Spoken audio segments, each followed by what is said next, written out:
running a bit late. Welcome to Showskaters podcast episode 8 with Simon Briggs.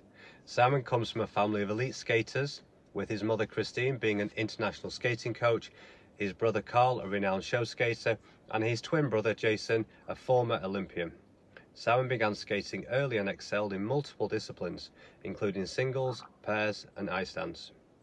As a member of the British team, he competed in senior international events, winning medals at several British championships. He holds NISA gold medals in singles and pair skating and silver in ice dance. Simon's coaching career started in Sunderland before moving to Dundee in 2000, where he coaches alongside his wife Debbie. He has achieved top-level NISA coaching qualifications and has trained skaters to compete at the highest levels, including the Junior and Senior Grand Prix, European and World Championships, and the Winter Olympics. Notably, two of his athletes, Jenna McCorkill and Matthew Parr, represented England, Great Britain, at the 2014 Sochi Winter Olympics, while Natasha McKay competed at the 2022 Beijing Winter Olympics. As a respected ISU Technical Specialist, Simon has officiated at major international events, including the 2010 Vancouver and 2018 Pyeongchang Winter Olympics.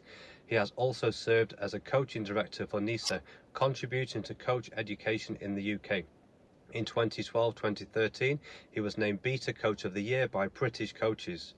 Simon's coaching approach offers a well-rounded experience for skaters of all levels, from beginners to championships athletes. Now welcome Simon to the podcast. Enjoy. Hello mate. How are you doing? I'm doing very well. How are you? Good. Thank you. Yeah. You keeping busy? Always busy. And that announcement you just put out there, made me sound really good. So thanks for that. No. I mean, there's probably a lot that I'm missing as well. So should we get straight into it? Should we get right into it? And let's kind of start right from the very, very beginning of your skating journey. So how old were you when you started skating? Oh, now you're going to really bring back some memories, right? So, I mean, I was as young as I can remember when I started skating. It was part of my life, I guess. My mom was a coach, as you said. My dad was at work. The ice rink was kind of my second home. So, I probably took my first steps on the ice when I was three years old. Wow. Yeah, and kind of been there ever since. Yeah. So what do you remember from skating? Obviously, I doubt you remember from 3 years old, but let's paint a picture of, Simon as a young skater, before you kind of really thought you were going to compete and go somewhere with it. Like what kind of memories do you have? Yeah, I mean, thinking back, I think it's kind of interesting to think back. I mean, the one thing that hits me is when I skated, it was fun. That's the thing. It was fun. I started skating at Sutton Centre. Sutton Centre was, it was a school. It was squash courts, five-a-side football, ice rink. I mean, everything was there. And, that's kind of where I spent most of my time. So, even when I'd finished skating and my mom was still coaching, and I remember even, me and my brother would go and kick a ball around and we'd get in trouble for it. And we'd be, where the squash courts are, that was the best place to play football. And, those kind of memories come back, and the fun and the things that we enjoyed doing as a kid. And, I guess people still do now.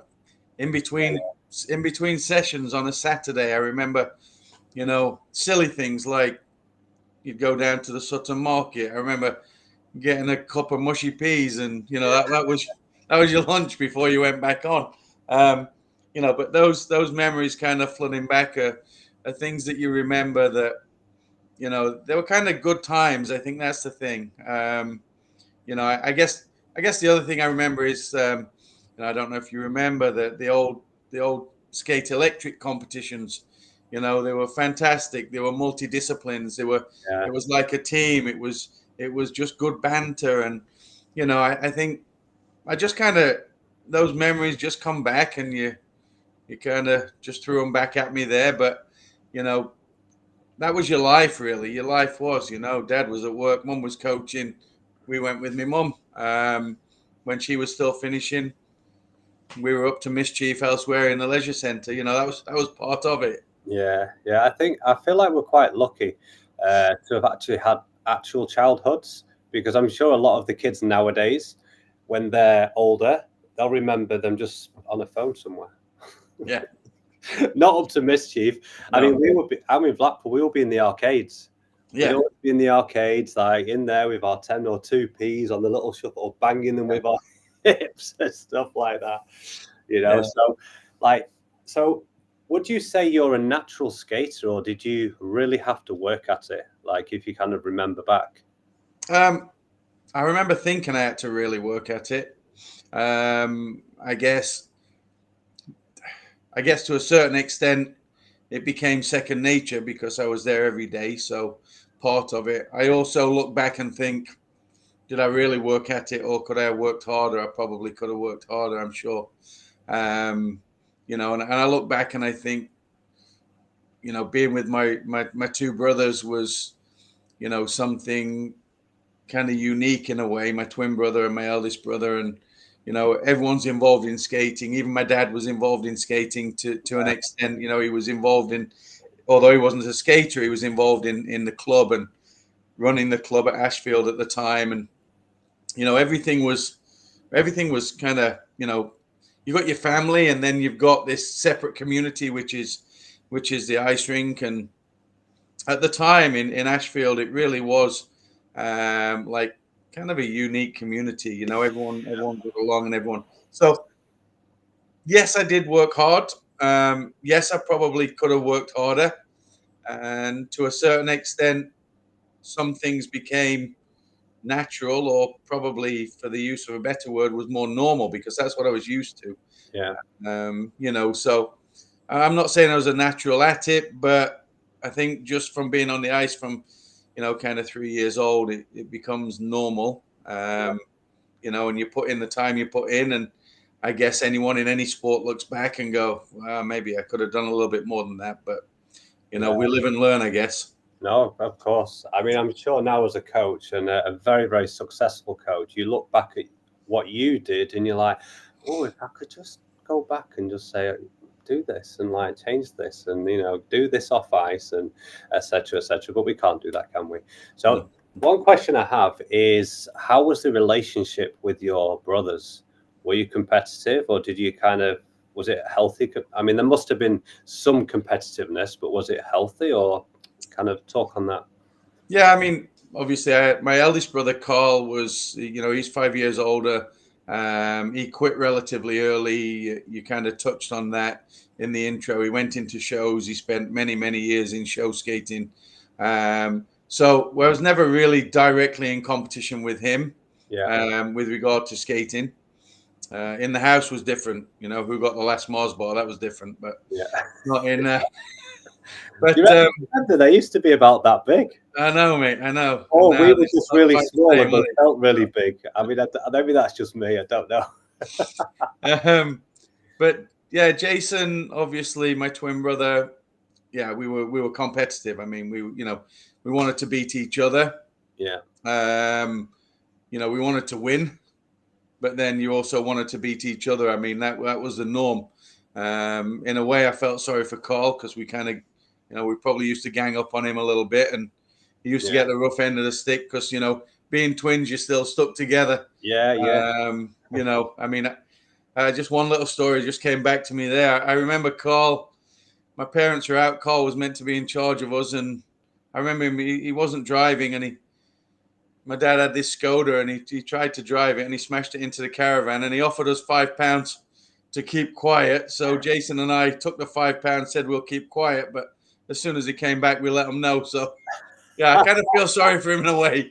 He got the rough end of the stick, but no, Jason and I were competitive. Was it healthy? I think so. Yeah. We were never at the point of fighting about it. But of course, if there's two of you competing, you wanted to be the one that won, and you just brought back another memory as well. That's anyone could have won, to be honest, because my mum put us out in the same costume. So every time we competed against each other, anyone could have gone back for the medal. No one would have known. So oh God, yeah, it's funny, but I mean, in some ways, that could be a bit of an advantage to have, someone that you compete with, that you live with, that you day in day out, and you're training together, as opposed to a singular athlete that doesn't have that.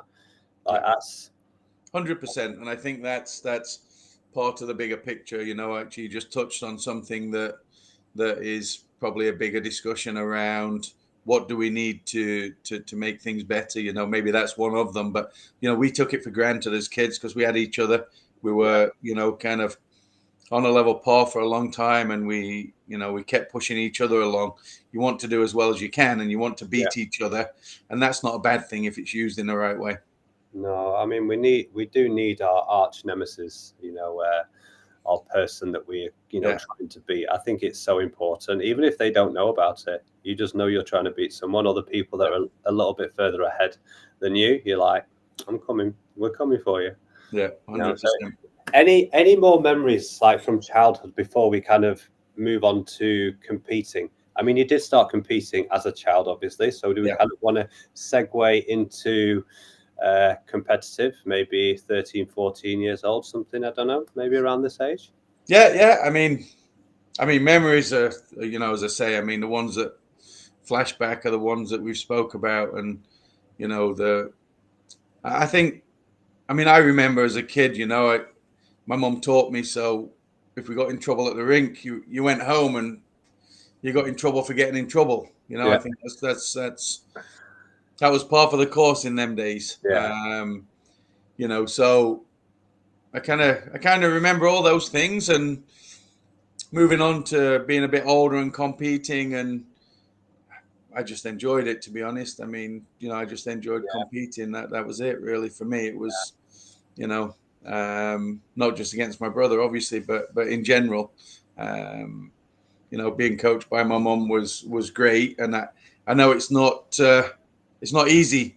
I was fortunate enough to coach my daughter, my stepson. He went to Junior Grand Prix in pair skating, and my daughter went to novice championships. And it's never easy. And I think those flashbacks of when my mum was teaching me, it was old school figures at the time, and I remember chasing me around the patches because I was just being a pain in the butt. I know, but it's not easy, and those things flash back, and you look at them and you think, actually, I don't know how she did it for as long as she did, but she did. So mothers are amazing. I mean, I don't know how they do it. They have everything to do, and then they have to be a mother on top of it all, because it's always like they do the brunt of the work. Let's talk about your mother for a second. I'm curious on her kind of coaching style and how that kind of reflects, or how she coached, and do you coach in a similar way, or how is it different, or how is it similar in your words? Yeah, I mean, I like to think I do in a certain way. I mean, one thing I remember about my mum was, she was pretty honest. I think that's the thing. She was passionate, and I feel like I'm passionate and honest. I mean, I speak to my wife, obviously, Debbie, who I coach with, and one thing we say is that we've got to be honest with people. If we're not passionate about what we're doing, how we're going to produce, elite athletes. Yeah. We're committed to what we do on and off the ice. And when I think back to my mom, that's what I think back to. She was passionate. She was committed. She was honest. Sometimes too honest. If there was something to be said, she'd say it. Yeah. She wouldn't worry about saying the wrong thing. She'd say it as it is. I remember back to that. And but I think ultimately, the same as I think that myself and Debbie do, she always had the skater's best interest at heart. I remember that. I remember, she'd go above and beyond, and she'd, I don't think you get to an international coach without going above and beyond.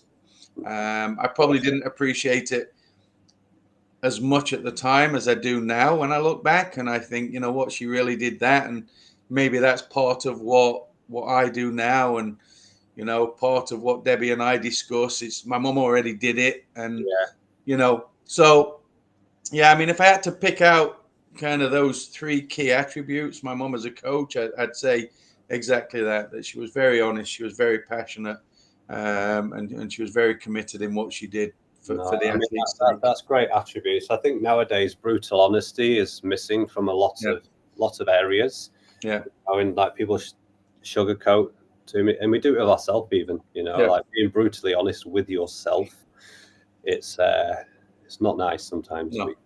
You have to be honest. So yeah. So let's talk a little bit more about competing. What do you reckon your proudest achievement would be? Oh, You think, um, or the greatest memory that you have of a competition? well, I mean, I loved competing, as I say. I mean, good or bad, I loved competing.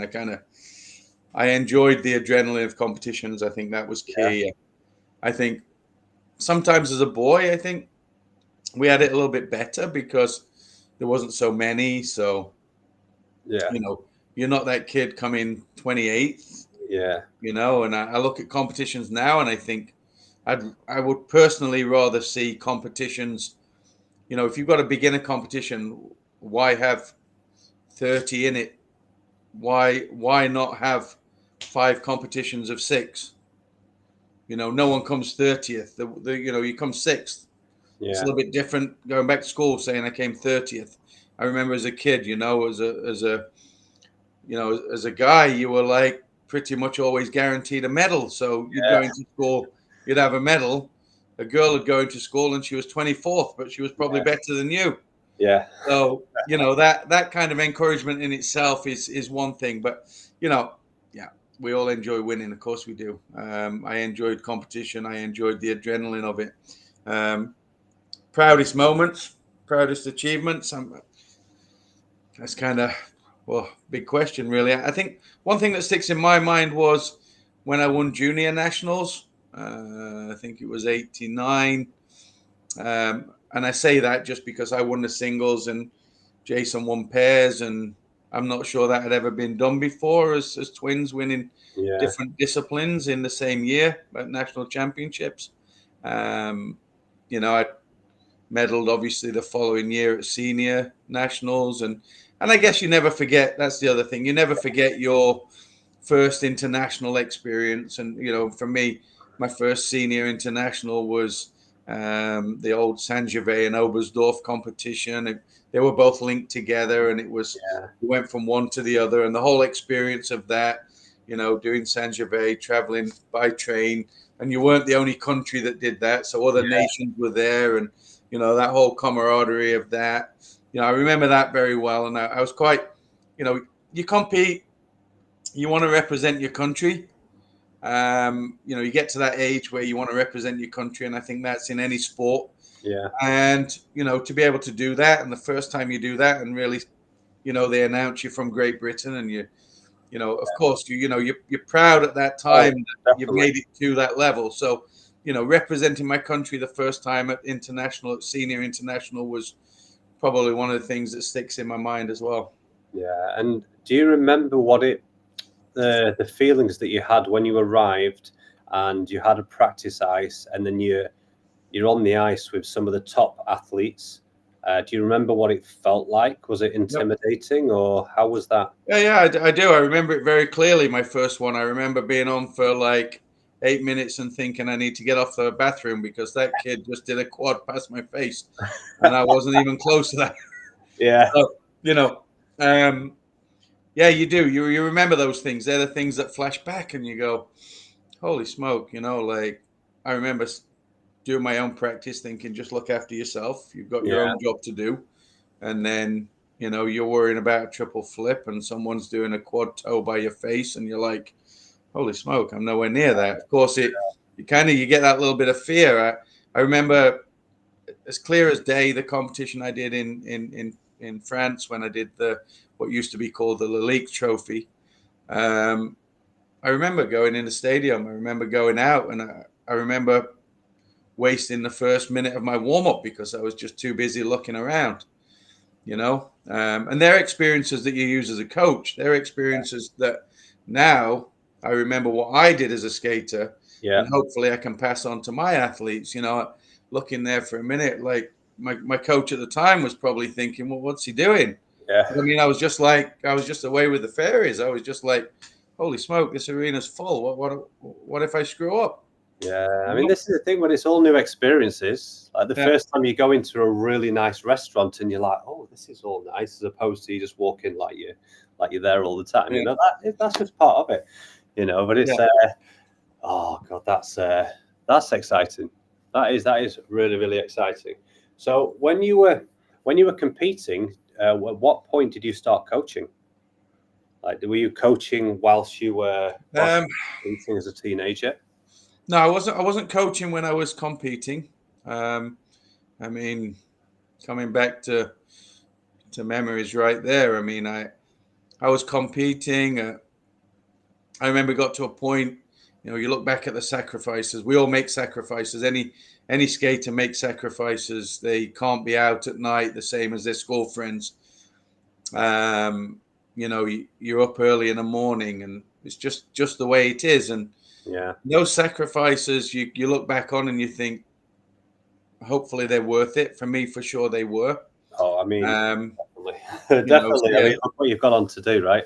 Yeah, I mean, you look at it and you think, you know, that they were. But no, when I was competing myself, got to a point. My parents said to me, you know what, you're gonna have to do something for yourself. You know, like now we're struggling at this point.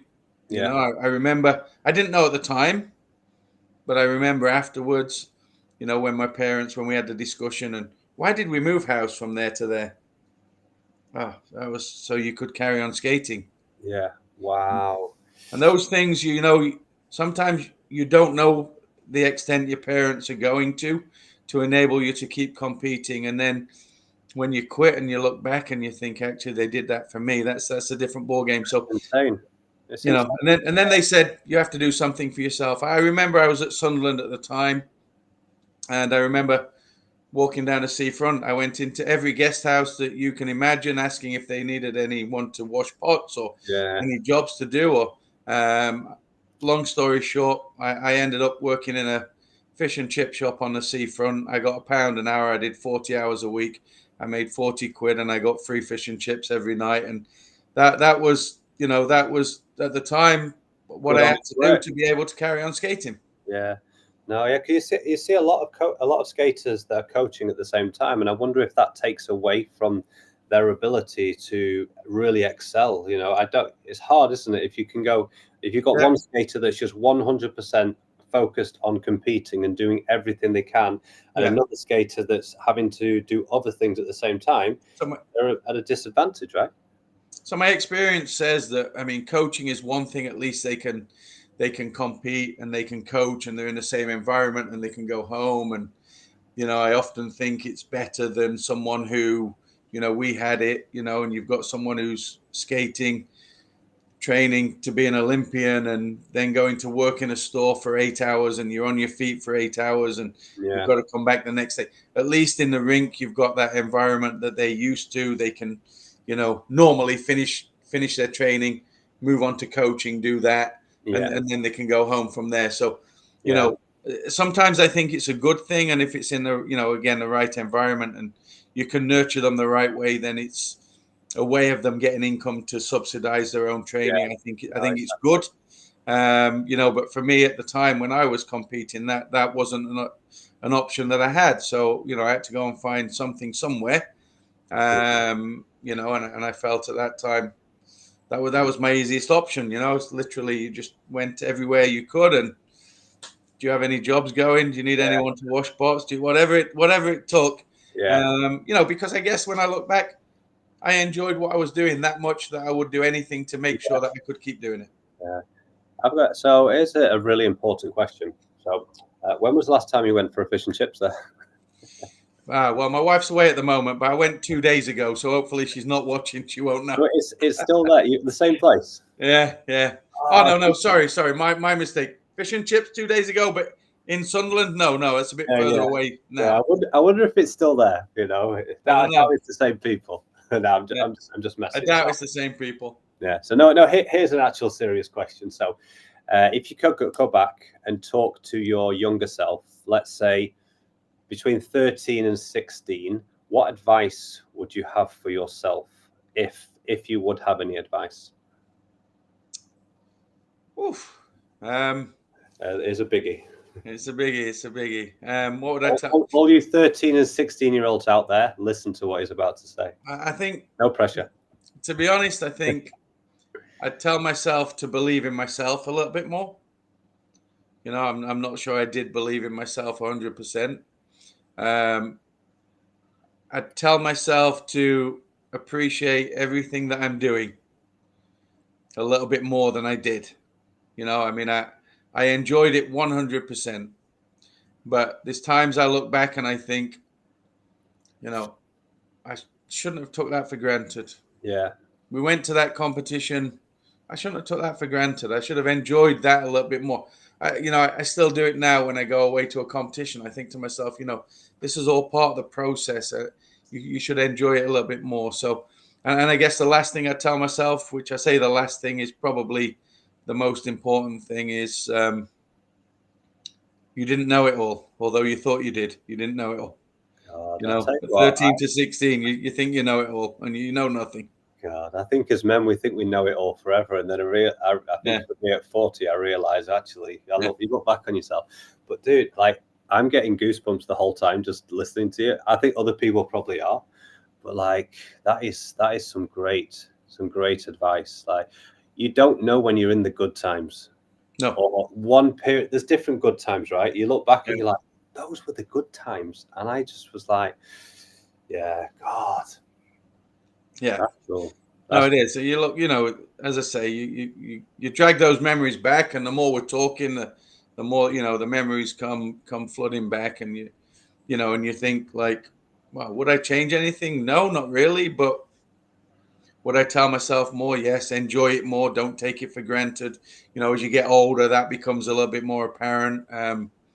You know, would I have liked to have coached when I skated as opposed to doing what I did? Probably. But I was lucky to get into coaching whilst I was in Sunderland when I quit skating, and you know, I'm pleased that happened too. Yeah, no, good. So kind of let's navigate towards coaching. So when did you start coaching? Like, how old were you, and why did you start coaching? Like, why did you decide to stop competing and move towards coaching? So about 94 when I started coaching. I remember at the time thinking to myself, that's, you know, one, can I commit the same energy and the same enthusiasm into competing at the time that I was, and I couldn't? Did I think I was going to achieve any more than I'd achieved? I didn't. All of these questions just made it apparent that's the right time to go into coaching. You know, I didn't think I could achieve any more.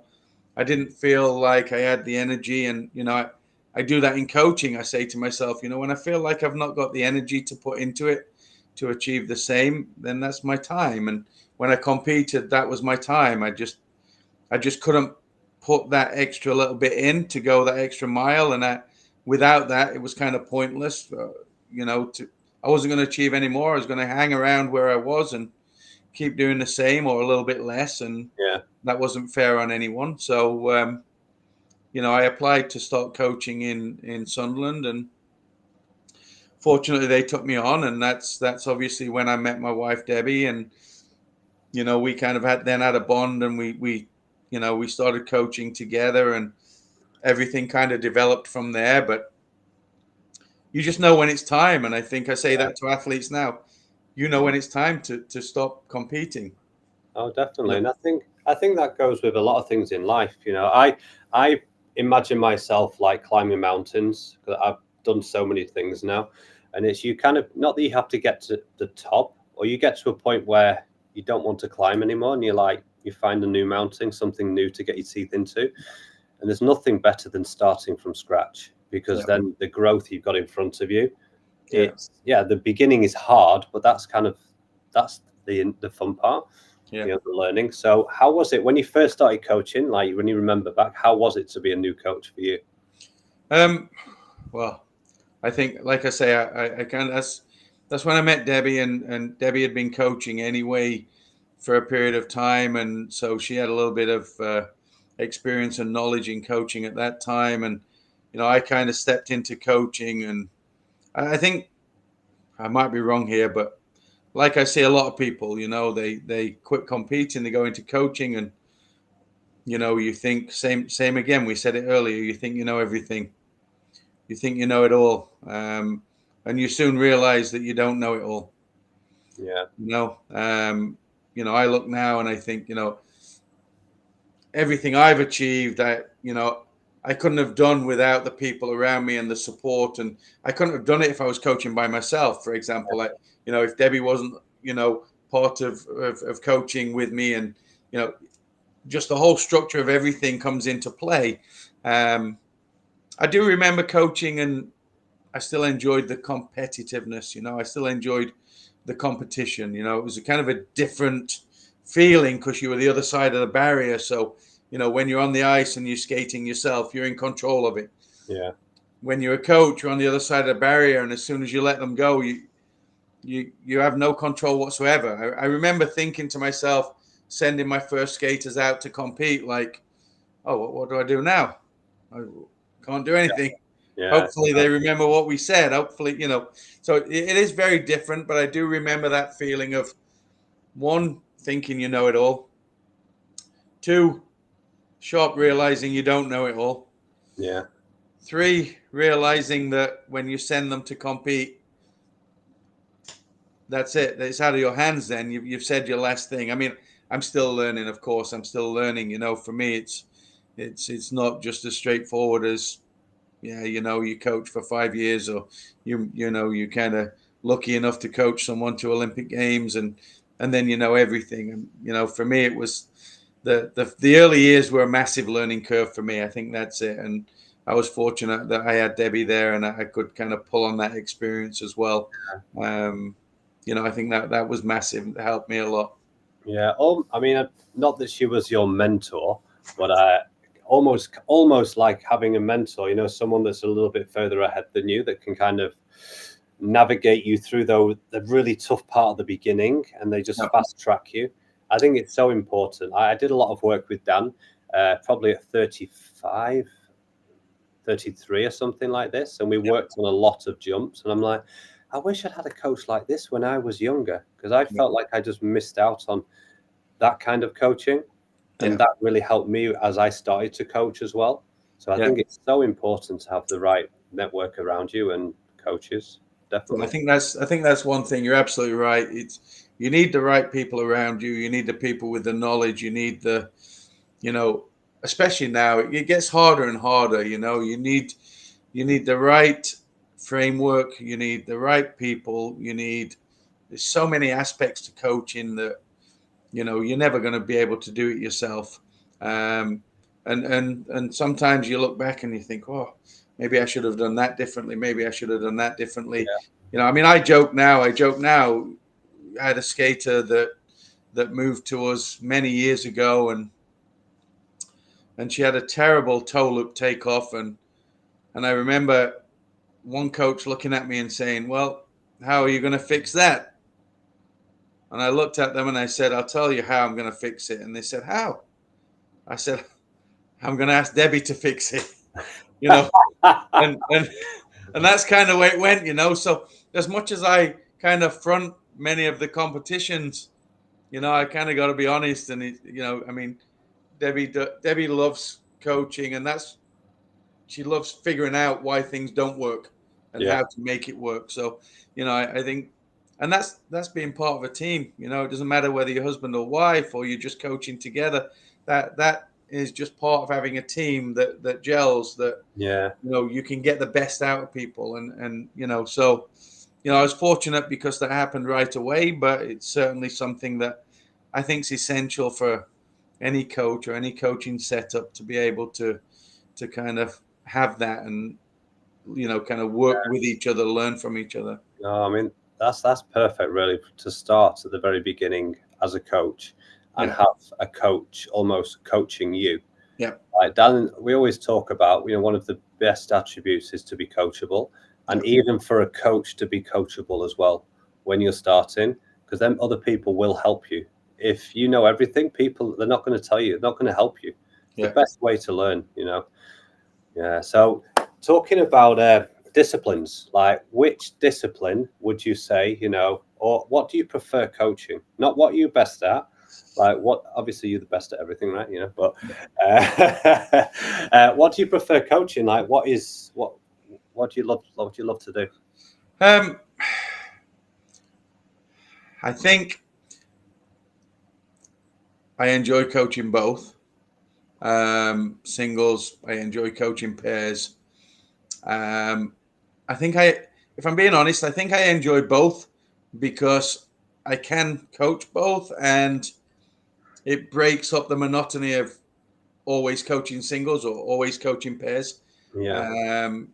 So if I was just coaching pairs or just coaching singles, I'm not sure I could give you the same answer. But because I do both, it really breaks up what your day to day is about, because you're coaching singles and it's a kind of a different concept and and then you go to pairs and you're kind of starting afresh, and it's also very different. So for me, I couldn't say I prefer one more than the other, but I don't think I would enjoy coaching either as much as I do if I didn't have them both, if that makes sense. Yeah. And like pairs over the last years, it seems to have changed a lot. Like there's a lot more from how it appears to me of like the show, adagio, acrobatics have kind of come over to it. That's what it appears to, and it's great. I mean, I watch and I'm like, oh, I need to try that.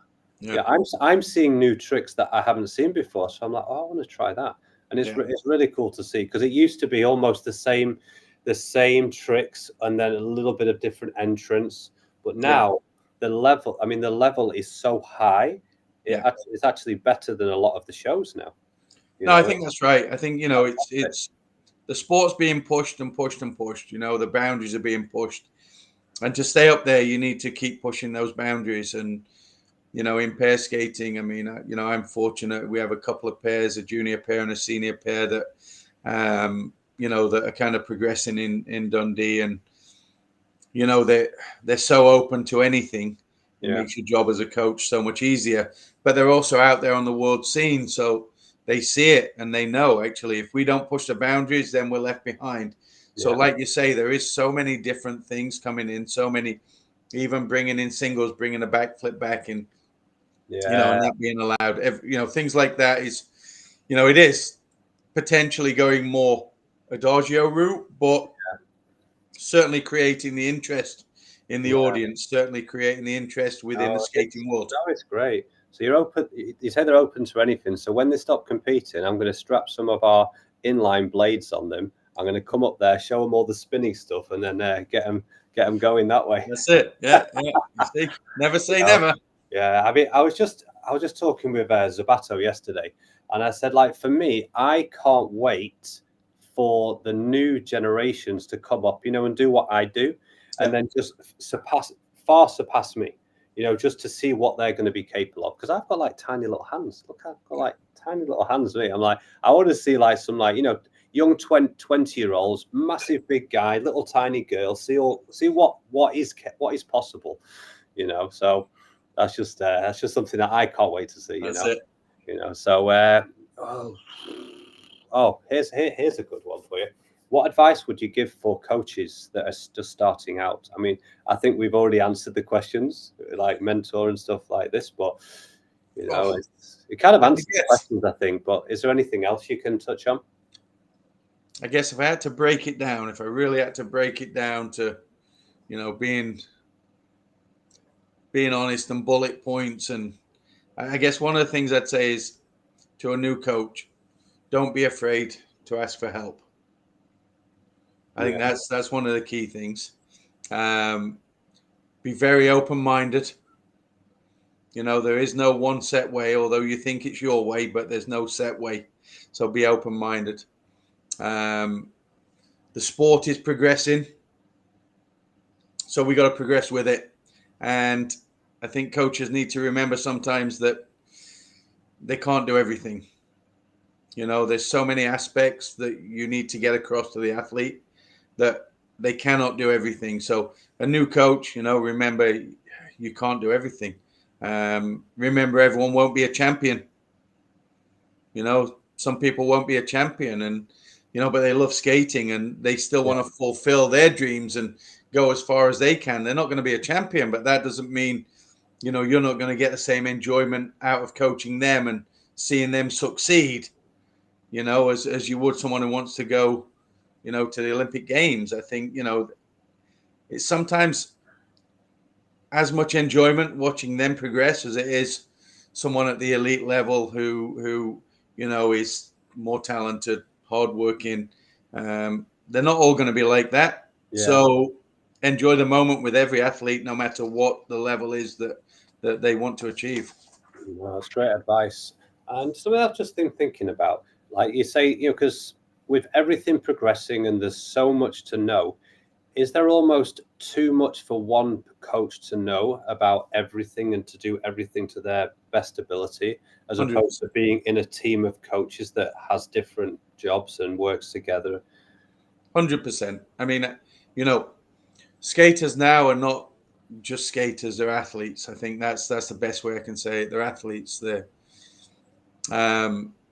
It's not just go out and skate. When I skated, it was nowhere near as demanding and what it is now. And that goes from strength and conditioning, from technique, from choreography, from their Pilates that they do, from psychology, from nutrition.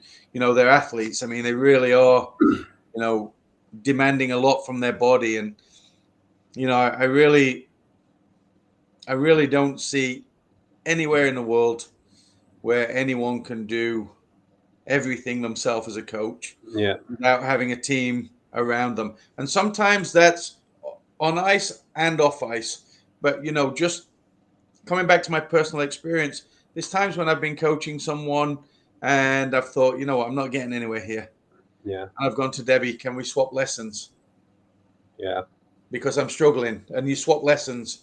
And sometimes you switch things around because it's better for the athlete. Yeah. And, it's being big enough to say, actually, I don't know. I can't figure that out. I can't do it. Can you help me? And sometimes it's even just the way that you explain something or show something, and then someone else shows them, and you feel like they're telling them the same thing, but they're more receptive to them. Yeah. And it's being able to kind of realize that. And I think adding to that, it's not just it's accepting as a coach that you've not done anything wrong. Yeah. They've just helped you. You didn't say anything wrong. You've not done anything wrong. Because they landed their axle with this coach doesn't mean you're a bad coach. Yeah. Just something clicked, You're a good coach by asking for advice from another coach to help your student. You're not a bad coach because you didn't do it yourself. Yeah. And I think that's pretty key to remember for people. Definitely. I was just thinking of something there. If money was no object and you're an athlete, what would you have one coach? Or would you, if money was no object, you'd have coaches for everything, wouldn't you? The best of the best of the best, and they would all talk to each other, and they would work on you, and then you extrapolate back from that to actually your finances, what you have. Yeah. So it's I mean, that's really down to your coach to manage that. So you have a coach. Yeah. I take the let's take the pair team that I coach right now, Anna and Luke, and I coach them, and I can't do everything. So who's going to take care of the strength and conditioning? Who's going to take care of the choreography? When I'm struggling with elements, who am I going to call on to give me help to make them better? Because and that's sometimes where people forget. It's about the athlete. It's about them. It's about them achieving their goals, and they only have that one chance. And you can think you do it all yourself, but it's never going to be the case anymore. So, a good coach will resource the people they need. They'll get the people they need to make their skaters better. And that's a good coach, not someone who thinks they can do it themselves, in my opinion. Yeah, it depends why you're coaching. Are you coaching because you have an athlete and you want to give them the best start and, put them on the right path? Because maybe the path that they're going down you're like, if you did, maybe you should do this. You want to do shows. You're 14. You're just doing double toe. Maybe you should start looking into pairs or something. Yeah. But some coaches can be scared to do that because then that might be money that's coming out of their pocket. So, it's tough because if you're making money from coach, it's very, very hard. It's I don't know. We've seen it all, so I don't want to kind of go down that route. it's just a thought that comes into my mind. So anyway, let's kind of change courses slightly. So we're gonna ask the same question we did about competing, but now about coaching. So what would be your proudest moment or moments? Because you may have a few because you've done quite a lot of things as a coach. What kind of comes to mind? Many. Yeah. There's so many. Proudest moments. Sometimes it's. I remember one kid doing an upright spin. I remember it in my head. I know that. That someone doing their first axle. I'll never forget a kid I taught in Sunderland doing a double axle, and I couldn't get anywhere with it, and there was a chunk of ice. I remember it clear as day. There was a chunk of ice, and I gave her this ice, and I said, "This is a magic piece of ice. I mean, this is not technique. This is a magic piece of ice. Yeah. Take this and do a double axle."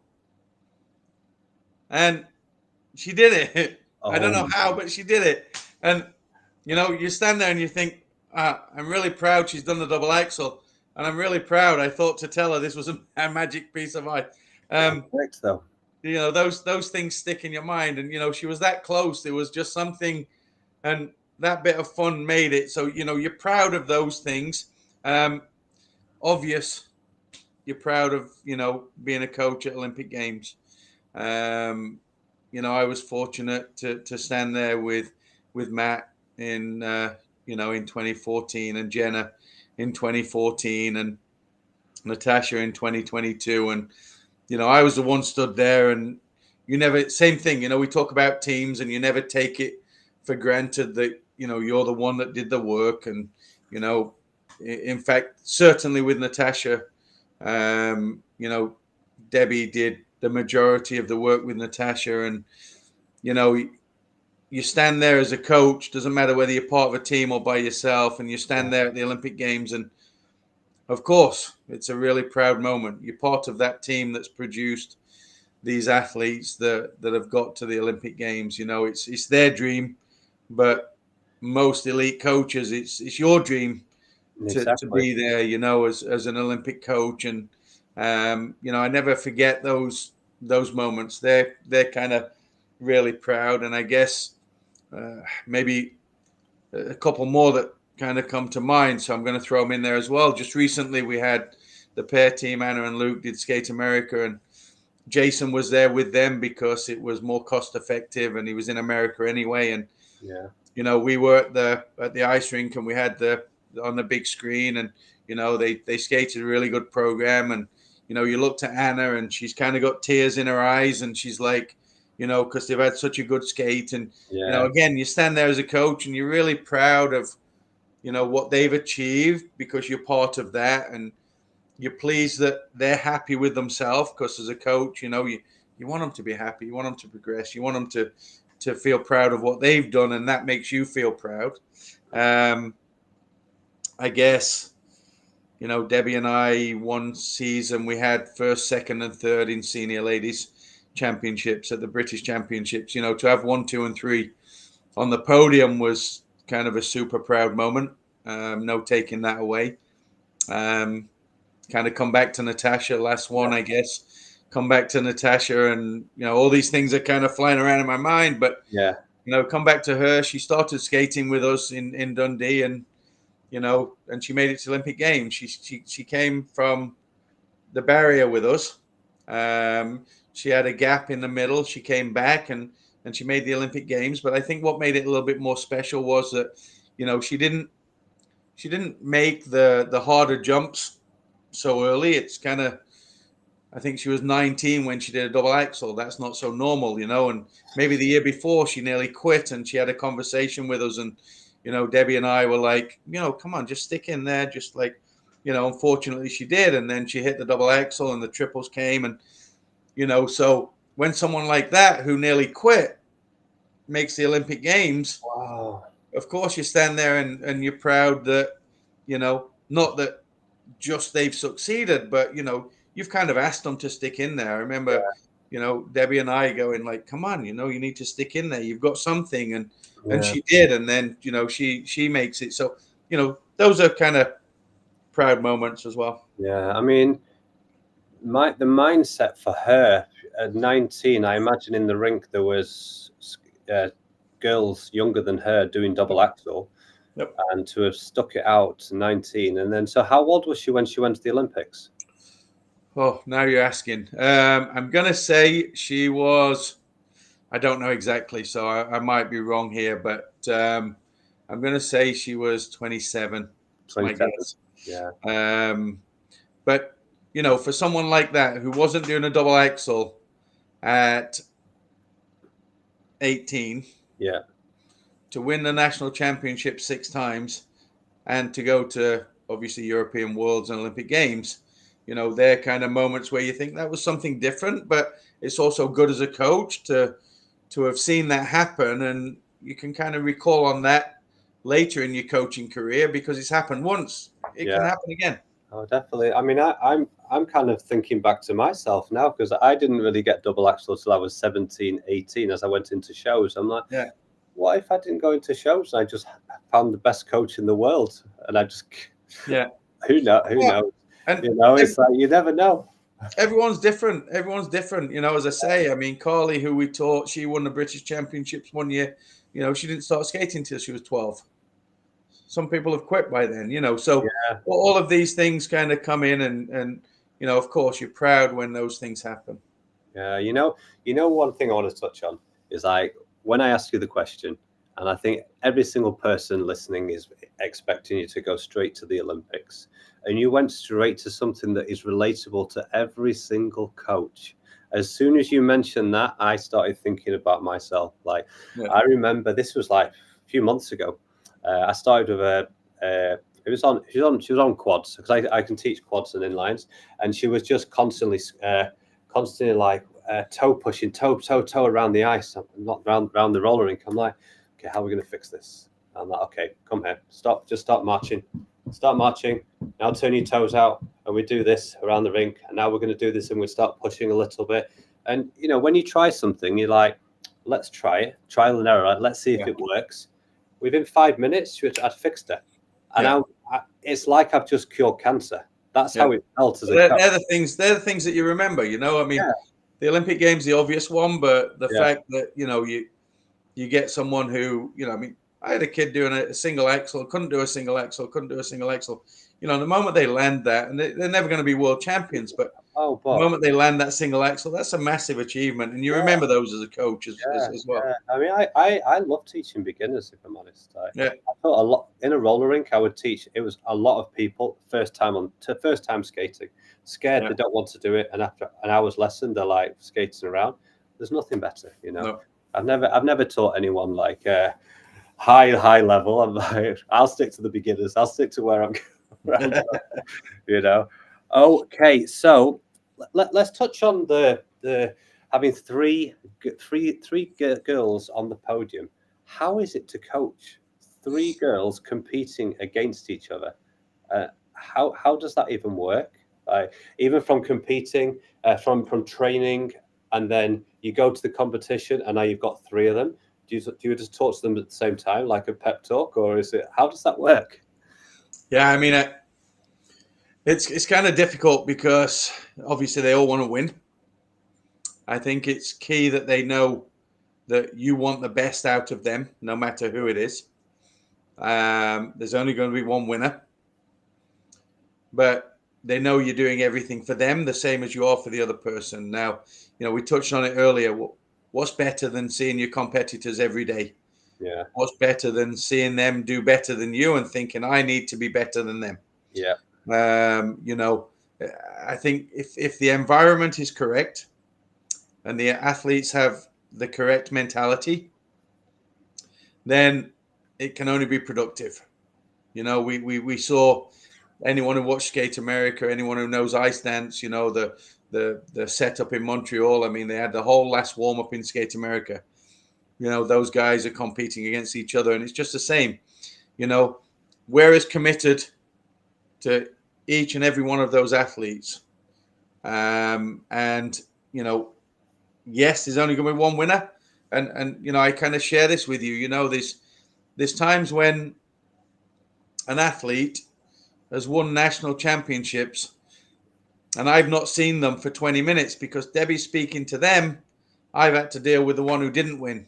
Yeah. And, you know, you still got to deal with them. So, you know, it's difficult in every aspect. But I certainly think if the environment is correct, it's certainly the way to go to have, you know, people competing against each other, pushing each other in practice, wanting to be better than each other. I mean, what more incentive could you want than to see your biggest rival every day, see what they're doing, and make sure you're pushing yourself a little bit harder than them. They're going to do a run through, I'm going to do two. Yeah.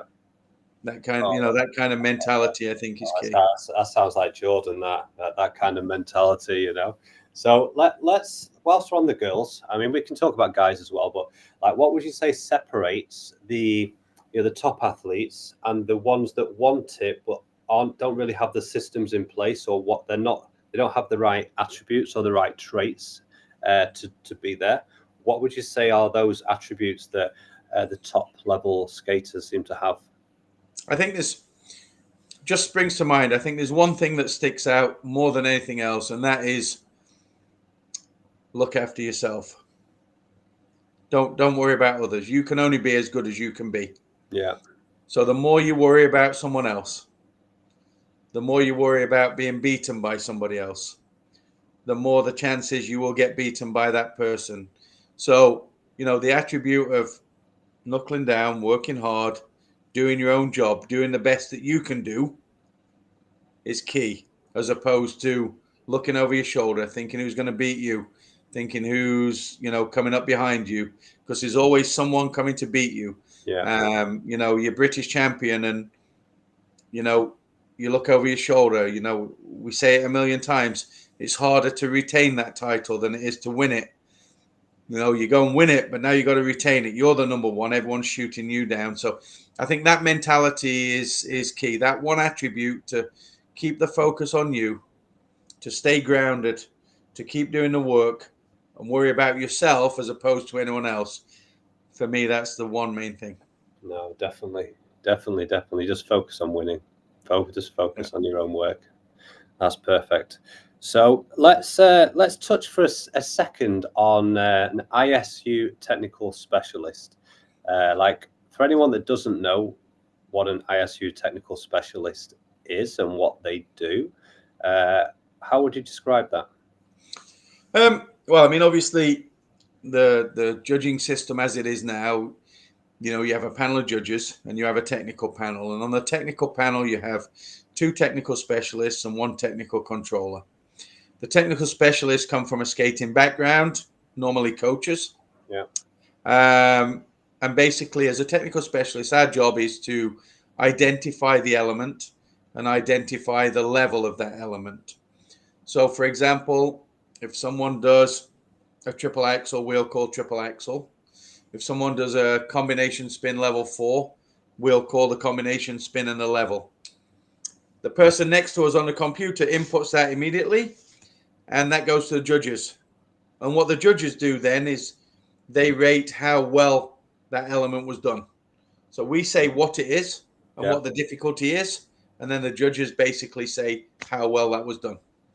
Okay, interesting. And how did you enjoy that? Is that something you've enjoyed, or like, how does it compare to coaching, or is it just a bit of a day out? I don't know.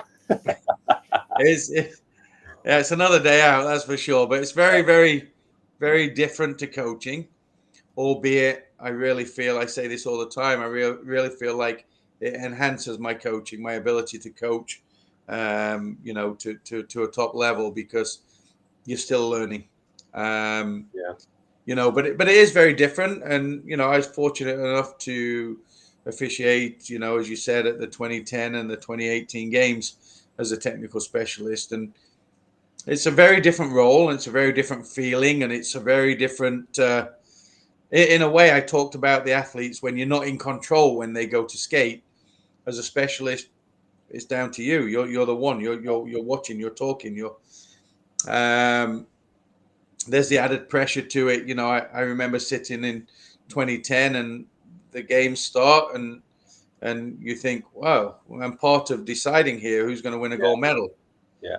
No, it's a very, very different aspect. So, they are different, but I enjoy them both, and I still think I learn whilst doing both. Yeah. Okay. So what we're going to do, because you are losing light there, and Scotland. We're in Scotland, huh? Yeah, I know. So we're going to do two more questions on coaching, because then we've got the whole move to Dundee, your coaching system, and some other stuff. And what we'll do, we'll come back for a part 2 in a few days. Perfect. We just hit an hour as well, so we'll do these 2 questions and then we'll pause there. Here are the 2 questions. So in your career, you must have worked with some incredible, notable coaches. Would you like to share those with us, and maybe some of the things that you've learned from them? Oh, I guess it's short in a way, because every coach I've worked with, whether it's been who's coached me or I've had the privilege of coaching alongside, has been massive influence in my career. Anyone that's coached me and anyone I coach with. So, I've been fortunate enough to coach alongside the likes of Mr. Huth in Oberstdorf, and Alexei Mission in different camps. And, you sometimes learn good things, and you sometimes learn things that you think, I'm not sure that was the best way. Yeah. But good or bad, you learn, and you take that on board as a coach, and you introduce it how you feel best and how you feel most appropriate. But I mean, I still learn from our younger coaches. I don't think you ever stop learning. If you're really coaching at any level, you're still learning no matter what you do. And I had the privilege of working with these guys who have won Olympic medals.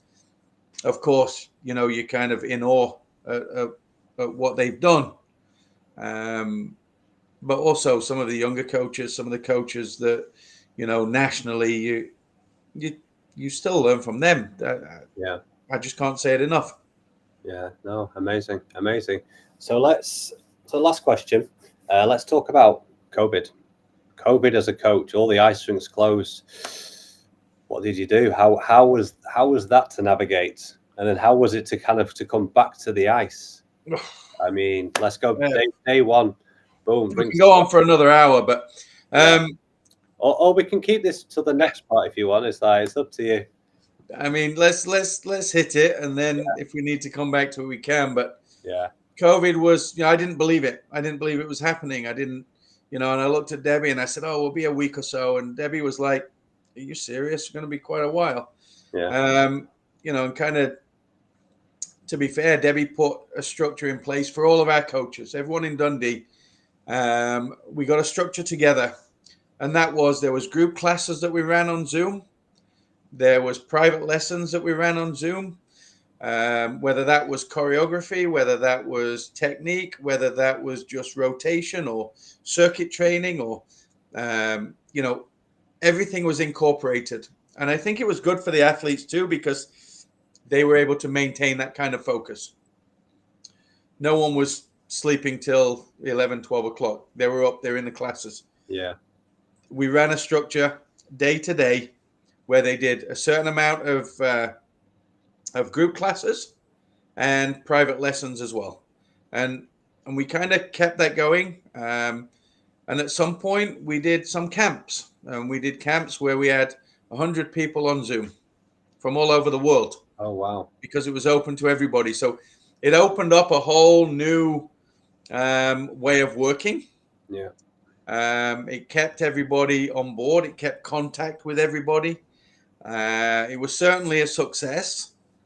And as I say, we kind of developed those skills on the floor. We kept them going on the floor. And when we got back on the ice, it was easier than most people thought. The elite athletes in Britain were allowed back on before others. So then we were able to share that experience that, hey guys, it's not as bad as you think. The work you've done, dealing with COVID, dealing with having to work off ice, dealing with the Zoom classes, has certainly been a big help in getting them back on the ice and in shape to be able to do that. So, yeah, it was a whole structure that we put in place, and certainly, I think it helped, and it made people realize that actually it's not so bad. We can continue with some things like that. Yeah. Did you incorporate any inline figure skates at all? Yep. Or? Yep, we did. No, we did. Absolutely. We did. We had, when they got to the point where obviously the rinks were closed, but they could get out and do some activity. Then, I have, I was fortunate enough years ago, and we bought quite a few, probably 30 pairs of inline skates. The intention was to take that into the schools. Yeah. So, we had that, and then obviously people bought their own, and people, this was one option of being able to still skate. So we incorporated that into the training as well. And it was one of them things that was, you either make it work or you fall behind everything. Yeah, no, definitely. No, that's great. Yeah, you're getting very pixelated for me. It's a little bit That's dark. it. So we will wrap this up for now. But so when we do come back, we will be talking about when you moved to Dundee, and we'll really get into your coaching system that you've developed in there. And there's a lot of great information that Sam is going to share for other coaches, and then we'll touch a little bit on a couple of other things. But thank you so much, Simon. It's the hour has gone like it really has so fast. But yeah, I've really enjoyed it. I've enjoyed chatting with you. Too. And we'll have a chat and we'll set up part 2. Perfect. All right. Thank you so much. Thank you very much.